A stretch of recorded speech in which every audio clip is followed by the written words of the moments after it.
Results of the Israel election are coming in thick and fast. More than 64% of the votes have been counted as of now, and Netanyahu's Likud bloc is leading with 29.4% of the votes, while rival Blue and White Alliance is trailing with 26.34%.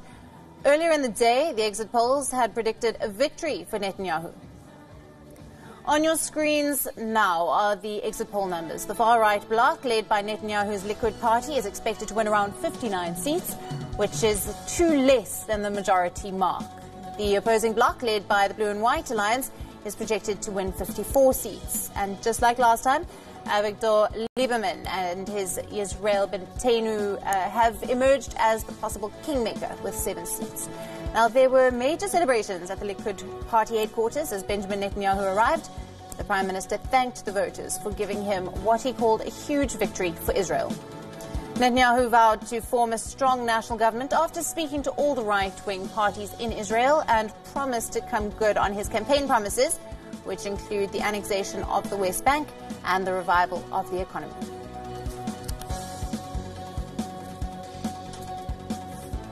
אבל הניצחון הזה, הפעם, הוא אפילו מתוק, לא פחות, אם לא יותר, ניצחון גדול עוד יותר. כי זהו ניצחון כנגד כל הסיכויים. יריבינו אמרו, תם עידן נתניהו. אבל בכוחות משותפים, הפכנו את הקערה על פיה, הפכנו את הלימון ללימונדה. Now, this could, however, be easier said than done. If these exit poll numbers hold, then Netanyahu is still 2 seats short. Avigdor Lieberman holds the key for forming a government, but he has ruled out joining Netanyahu's bloc, saying that he will only support a unity government. While these numbers indicate a mandate inclined towards Netanyahu, it is by no means conclusive, and experts believe the political deadlock could very well continue.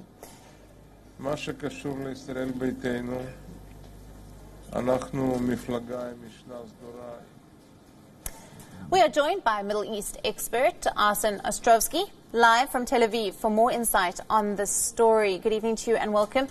What do we expect from these elections? 3 projections have been given that Likud party will win 36 or 37 seats. Will they fall short of the majority in the parliament? Look, I think time will tell. It'll come down to some very finite voting. With one or 2 seats might make a very crucial difference. One thing that is certain is that Prime Minister Netanyahu has achieved what can only be described as a stunning victory. Really, he shouldn't be in this position, but he, at the end of the day, what won it for him is just good old-fashioned grassroots campaigning. He was out there. He managed to, I think the party managed to really reinvigorate the base, many of whom did not vote in the previous election. And you saw that in this election just now, it was, I think, one of the highest turnouts in over 10 years, and including higher than the turnouts in the last 2 elections. What will happen now? We will, I suppose we'll wait and see. At this stage, it looks like the Likud-led right-wing religious bloc will have about 59 seats. You need 61 to have a majority. So what may likely end up happening if they fall just short, and again, voting is still underway, we will know that very soon in the next day or so.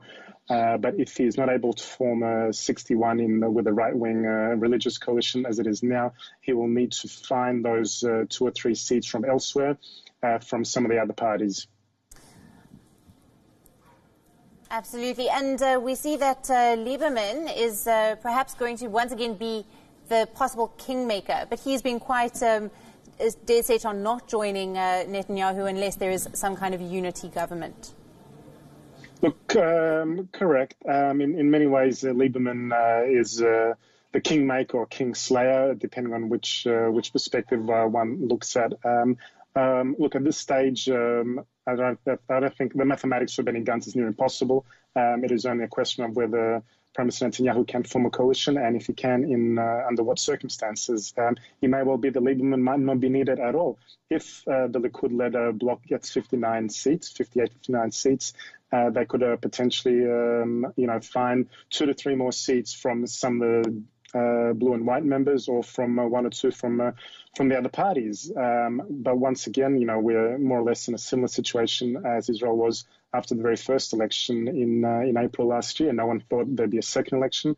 No one certainly thought there'd be a third election. Heaven forbid some say there's a fourth election, but I don't think that'll be the case. I think there'll be enormous pressure on parties and certain individuals to come together and to form a stable government.